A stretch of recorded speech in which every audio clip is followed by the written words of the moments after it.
नमस्कार, मैं प्राध्यापक बापू साहब थोरात, हिंदी विभाग राव बहादुर नारायणराव बोराव के महाविद्यालय श्रीरामपुर। आज हम किताबें झांकती हैं इस कविता का परिचय प्राप्त करेंगे। प्रथम वर्ष कला वैकल्पिक हिंदी प्रश्न पत्र 1B के अंतर्गत पहली इकाई में चौथी कविता है किताबें झांकती हैं। प्रसिद्ध गीतकार और गुलजार द्वारा लिखित ये कविता एक प्रसिद्ध कविता मानी जाती है। प्रत्यक्ष कविता को देखने से पहले हम कवि गुलजार का थोड़ा सा परिचय प्राप्त करेंगे। गुलजार जी हिंदी फिल्मों के एक अत्यंत सुप्रसिद्ध गीतकार एवं हिंदी साहित्य के एक श्रेष्ठ कवि के रूप में माने जाते हैं। लेकिन उनकी केवल यही पहचान नहीं है, इसके अलावा पटकथा लेखक, फिल्म निर्देशक, नाटककार आदि अनेक रूपों में गुलजार ने अपना योगदान दिया है।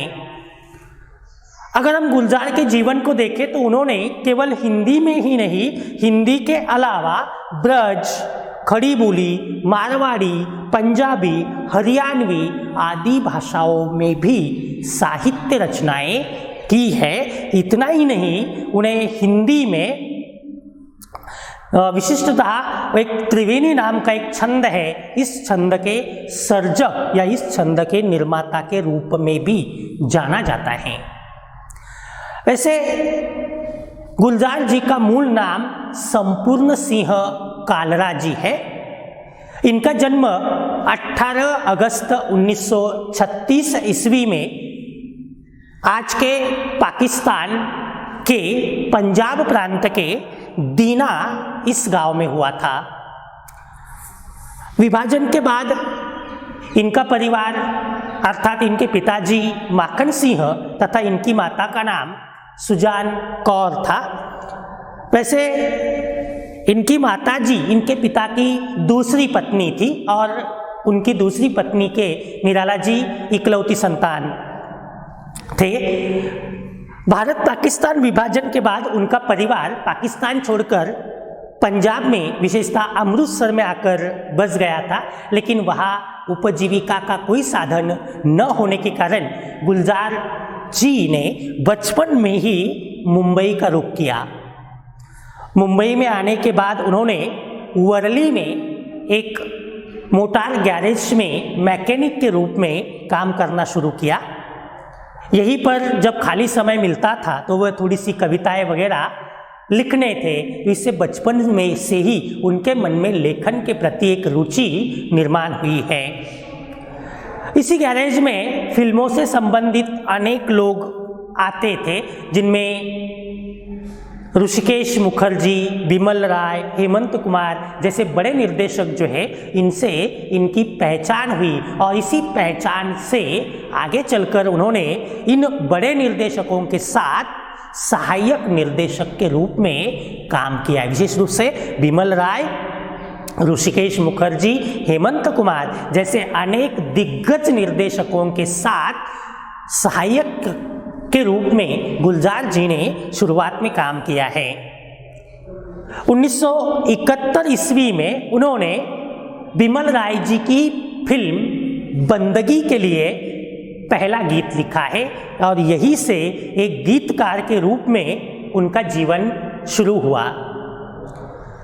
15 मई 1973 को उन्होंने फिल्म अभिनेत्री राखी जी के साथ विवाह किया, किंतु आगे चलकर उनका विवाह सफल नहीं हो पाया।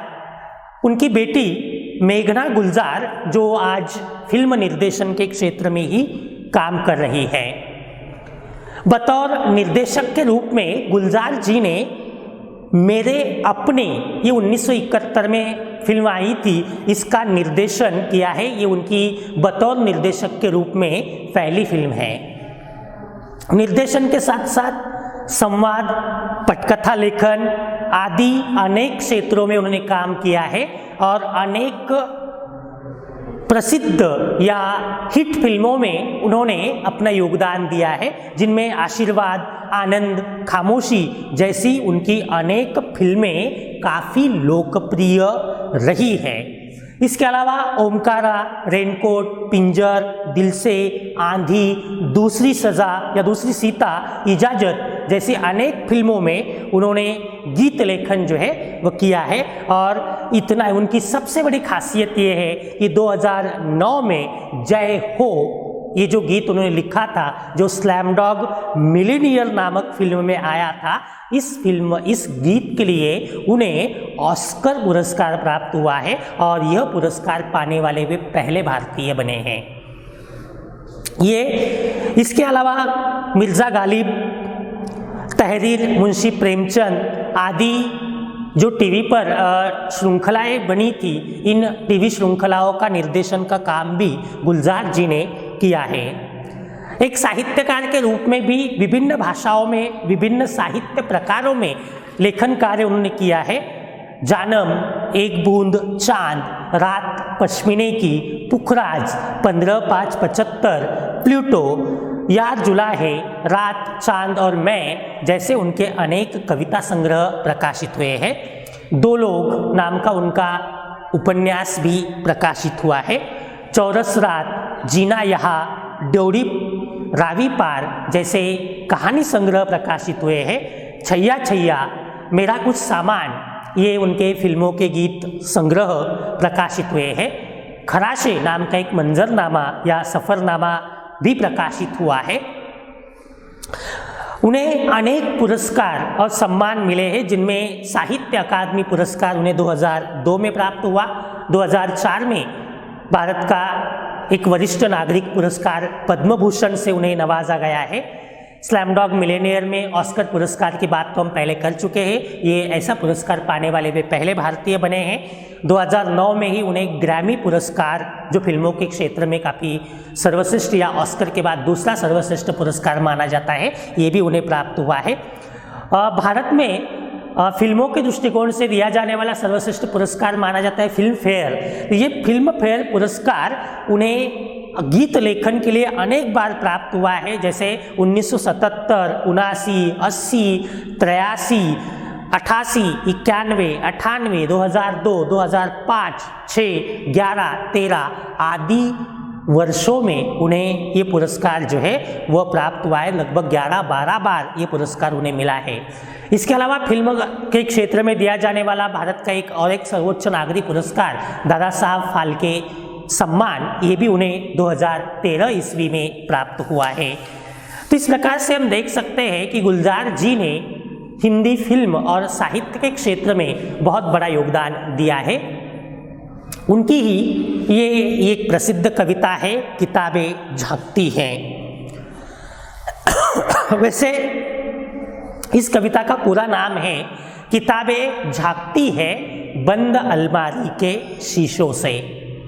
किताबें झांकती है बंद अलमारी के शीशों से, ये उनके यार जुलाहे नाम का कविता संग्रह है। इस यार जुलाहे नाम के कविता संग्रह की एक प्रसिद्ध कविता मानी जाती है।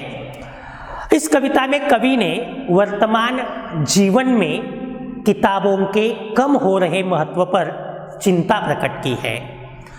वास्तव में कवि का ये मानना है कि मनुष्य जीवन में किताबों का अनन्य साधारण महत्व है। किताबें मानवीय संबंध जोड़ने वाले एक साधन है। मानव में प्रेम, स्नेह, अपनापन या आत्मीय भाव निर्माण करने वाले एक साधन है। किताबें केवल ज्ञान प्राप्ति, आमतौर से ऐसा माना जाता है कि किताबें जो है वो ज्ञान प्राप्ति का एक साधन है, लेकिन कवि ने ये बताने का प्रयत्न किया है तो किताबें ज्ञान प्राप्ति का एक साधन तो है ही, लेकिन इसके साथ साथ मानवीय रिश्ते बनाने का, रिश्ते निभाने का या आत्मीय संबंध निर्माण करने का भी किताबें एक साधन है। मतलब किताबों का मनुष्य जीवन से अत्यंत गहरा नाता है। लेकिन जैसा कि हम जानते हैं, वर्तमान कंप्यूटर, इंटरनेट, संगणक आदि के युग में आज किताबों का महत्व घटता जा रहा है। आज किताबों का स्थान विभिन्न प्रकार के सोशल मीडिया ने लिया है। व्हाट्सएप, फेसबुक, ट्विटर, इंस्टाग्राम जैसे अनेक जो आधुनिक सोशल मीडिया माध्यम हैं, हम अक्सर अपना सारा समय इस पर व्यतीत करते हैं या इंटरनेट के माध्यम से कुछ जानने, पढ़ने, पढ़ाने में हम अपना अधिकांश समय व्यतीत करते हैं, जिसके कारण दुर्भाग्य से हम किताबें बहुत कम पढ़ते हैं। वास्तव में किताबें मानव को मनुष्य बनाती हैं, मानव को मनुष्यता सिखाती है, लेकिन दुर्भाग्य से यही मनुष्यता आज हमसे, हमारे जीवन से अलग होती जा रही है। ऐसी परिस्थिति में मनुष्य जीवन धीरे धीरे नरक बनता जा रहा है और इतना ही नहीं, मनुष्य भी एक राक्षस के समान बनता जा रहा है। यही किताबों का महत्व कवि इस कविता के माध्यम से और साथ साथ किताबों को मानव जीवन के साथ जोड़कर, मानव जीवन के साथ उसका घनिष्ठ नाता बनाकर या मानव जीवन में प्रेम, आत्मीयता आदि संबंधों के साथ उसे जोड़कर इस कविता के माध्यम से कवि किताबों को वह महत्व फिर से दिलवाने की कोशिश करते हैं।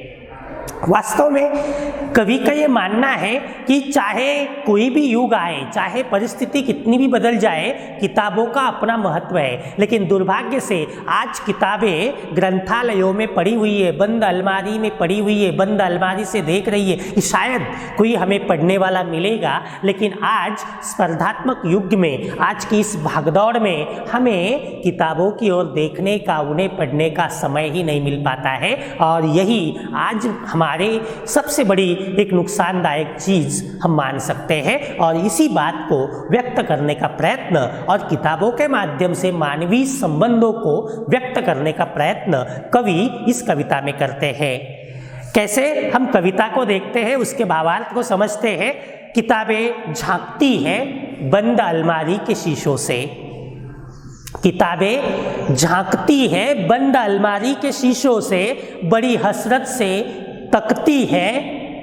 महीने या महीनों अब मुलाकातें नहीं होती, जो शामें उनकी सोहबत में कटा करती थी अब अक्सर गुजर जाती है कंप्यूटर के पर्दों पर।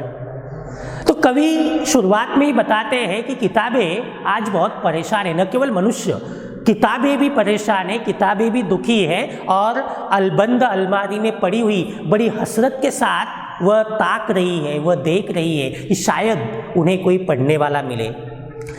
किंतु वे किताबें बड़ी हसरत से लोगों को देखती कि लोग आएंगे, उन्हें उठाएंगे, उन्हें पढ़ेंगे, लेकिन दुर्भाग्य से लोग आते नहीं है, किताबें पढ़ते नहीं है। इसलिए बेचारे महीनों अब तक अपनी जगह पर पड़े हुए हैं, महीनों तक उनकी मुलाकातें मनुष्य के साथ नहीं हो पाती, उन्हें कोई पढ़ने वाला नहीं मिल पाता है।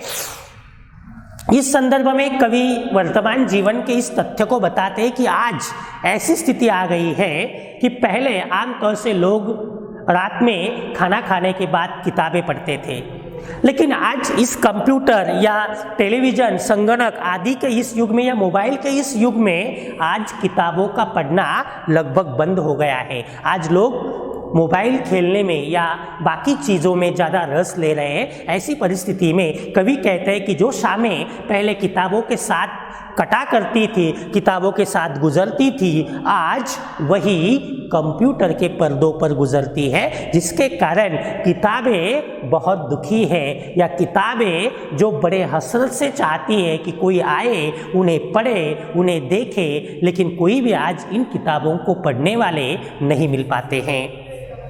कवि आगे कहते हैं, बड़ी बेचैन रहती है किताबें, बड़ी बेचैन रहती है किताबें, उन्हें अब नींद में चलने की आदत हो गई है। वो गज़लें वो सुनाती थी कि जिनके शल कभी गिरते नहीं थे, जो रिश्ते वो बनाती थी कि आज सारे उधड़े उधड़े हैं। मतलब कवि यह बताना चाहते हैं कि किताबों को कोई पढ़ने वाला नहीं मिलता है, जिसके कारण ये किताबें आज बड़ी बेचैन है, आज बड़ी बेचैनी से वो लोगों की राह देख रही है, लेकिन उन्हें पढ़ने वाले नहीं मिलते हैं। यही किताबें जीवन की गज़लें सुनाती थी, यही किताबें जीवन का आनंद देती थी, यही किताबें जीवन का मनोरंजन करती थी, यही किताबें जीवन में जीने की कला सिखाती थी या जीने का उपदेश देती थी। लेकिन दुर्भाग्य से जो किताबें पहले जीवन में बहुत महत्वपूर्ण थी, जो कभी लोगों के हाथ से दूर नहीं होती थी, दुर्भाग्य से आज उन्हें पढ़ने वाले तक नहीं मिल पाती थी। और इसी कारण कवि कहते हैं कि जो रिश्ते किताबें बनाते थे, आज सारे रिश्ते उधड़े उधड़े हैं, अर्थात सारे रिश्ते टूटने लगे हैं, सारे रिश्ते खत्म होने लगे हैं। कोई सफ़ा पलटता हूँ तो एक सिसकी सी निकलती है, कोई सफ़ा पलटता हूँ तो एक सिसकी सी निकलती है, कई लफ्ज़ों के मानी गिर पड़े हैं, बिना पत्तों के सूखे टुंड लगते हैं वो सब अल्फाज, बिना पत्तों के सूखे टुंड लगते हैं वो सब अल्फाज, जिन पर अब कोई मानी नहीं उगते। तो जो किताबों का महत्व पहले था, कवि यहाँ बता रहे हैं कि पहले किताबें हम पन्ने पलटते थे, अपनी उंगलियों में थूक लगाकर वगैरह पन्नों को पलटता था, तो उसका एक अलग जायका आता था, एक सिसकी निकलती थी, एक अलग स्वाद उसका होता था, एक अलग जीवन उसका होता था। और दूसरा, किताबों से एक अलग गंध आती थी जो काफ़ी उत्तेजना देती थी या जीवन में काफ़ी महत्वपूर्ण होती थी। नई किताबों से मिलने वाली वह गंध जीवन में बड़ी महत्वपूर्ण मानी जाती थी। लेकिन आज दुर्भाग्य ऐसा है कि किताबें केवल अलमारी में बंद पड़ी है, उन्हें पढ़ने वाले तक नहीं मिलते हैं। कवि कहते हैं कि जुबा पर जायका आता था सफ़ा पलटने का, जुबा पर जायका आता था सफ़ा पलटने का, अब उंगली क्लिक करने से बस झपकी गुजरती है, बहुत कुछ तह बतह खुलता चला जाता है पर्दे पर, किताबों से जो जाती राब्ता था वह कट गया है। मतलब यहाँ कवि बताते हैं कि पहले किताबें पलटने में, किताबों की गंध से एक अलग आनंद मिलता था, एक अलग स्वाद मिलता था, और किताबें पढ़ने से जीवन का ज्ञान मिलता था। लेकिन दुर्भाग्य से आज ये सब कुछ खत्म हो रहा है, आज ये सब कुछ नष्ट हो रहा है। और इसी कारण कवि कहते हैं कि आज हमारा सारा ध्यान कंप्यूटर के पर्दों पर या टेलीविज़न के पर्दों पर बीतता है। आज पहले जो किताबों के साथ समय बीतता था, आज सारा समय कंप्यूटर के पर्दों पर या टेलीविज़न के पर्दों पर बीत जाता है। दूसरी ओर, पहले किताबों के साथ जो हमारे आत्मीय संबंध थे, पहले किताबों के साथ जो हमारे घनिष्ठ संबंध थे, आज वह भी नष्ट होते जा रहे हैं, क्योंकि आज किताबों के साथ हमारे संबंध ही नहीं रहे हैं। दूसरा, कवि आगे ये भी बताने की कोशिश करते हैं कि किताबें के साथ हमारा अत्यंत घनिष्ठ रिश्ता था। जैसे कवि कहते हैं कि कभी सीने पर रखकर लेट जाते थे, कभी गोदी में लेते थे, कभी घुटनों को अपने रिहल की सूरत बनाकर नीम सजदे में पड़ा करते थे, छूते थे जंबी से वो सारा इल्म मिलता रहेगा आइंदा भी, मगर वो जो किताबों से मिला करते थे सूखे फूल और महके हुए रुअक के, किताबें मांगने, गिरने, उठाने के बहाने जो रिश्ते बनते थे, उनका क्या होगा? वो शायद नहीं होंगे, वो शायद अब नहीं होंगे। तो यहाँ कवि ये बताते थे किताबें मानवीय रिश्ते बनाने का साधन है, किताबों का मनुष्य से अत्यंत घनिष्ठ संबंध है। हम कभी घुटनों में किताब लेकर रिहल की सूरत बनाकर कभी किताब पढ़ते थे, कभी नीम सजदे में पढ़ते थे, कभी लकड़ी के पायदान पर रखकर या लकड़ी के चौराहे पर रखकर किताबें पढ़ते थे, या कभी अलग अलग सोते हुए हमारे ऊपर छाती पर किताब रखकर पढ़ते थे। मतलब किताबें पढ़ने की अलग अलग पद्धतियाँ थी, लेकिन इनसे किताबों के साथ हमारा एक अपना नाता, अपना रिश्ता बन जाता था। लेकिन दुर्भाग्य से आज ये रिश्ता खत्म होता जा रहा है, आज ये सब कुछ नष्ट होता जा रहा है। और इतना ही नहीं, किताबों से हमारी पुरानी यादें ताज़ा हो जाती थी। कभी कभार एक अपनेपन का इल्म, अपनेपन का एहसास किताबों से मिलता था। इतना ही नहीं, कवि आगे ये बताते हैं कि कभी कभी किताबों से वह सूखे फूल जो कभी किसी की याद में हमने रखे थे, या महके हुए रोग के महके हुए संदेश पत्र जो है वह जो बहुत पहले हमने रखे थे, वह भी कभी कभार अचानक मिल जाते हैं। या इतना ही नहीं, किताबें उठाने, गिराने या किताबें मांगने के बहाने अनेक रिश्ते बन जाते हैं। शायद ये रिश्ते भी अब नहीं बनेंगे, क्योंकि जितना किताबों का महत्व कम होता जाएगा, मानवीय संबंध भी धीरे धीरे टूटते जाएंगे, धीरे धीरे नष्ट होते जाएंगे। तो इस प्रकार कुल मिलाकर हम देख सकते हैं कि इस कविता में कवि ने किताबों का मनुष्य के साथ संबंध जोड़ा है, मानव के साथ नाता जोड़ा है। और किताबें न केवल ज्ञान का माध्यम है, किताबें न केवल पढ़ाई का माध्यम है, बल्कि कवि ने किताबों को रिश्ते बनाने का माध्यम बताया है, रिश्तों के साथ किताबों का आत्मीय संबंध जोड़ा है। इतना ही नहीं, कवि का ये मानना है कि किताबों मनुष्य जीवन में एक अनन्य साधारण महत्व रखते हैं, और वह महत्व हमें दोबारा उन्हें देना होगा। अगर मानवीय रिश्तों को बचाना है, मानवीय रिश्तों की वही असलियत या वही वास्तविकता अगर कायम रखनी है, तो हमें किताबों को महत्व देना होगा। लेकिन दुर्भाग्य से आधुनिक साधनों के निर्माण के कारण ये किताबों का महत्व घटता जा रहा है। यही महत्व कवि ने यहाँ दोबारा दिलवाने का प्रयत्न इस कविता के माध्यम से किया है। इस प्रकार की कविता है। धन्यवाद।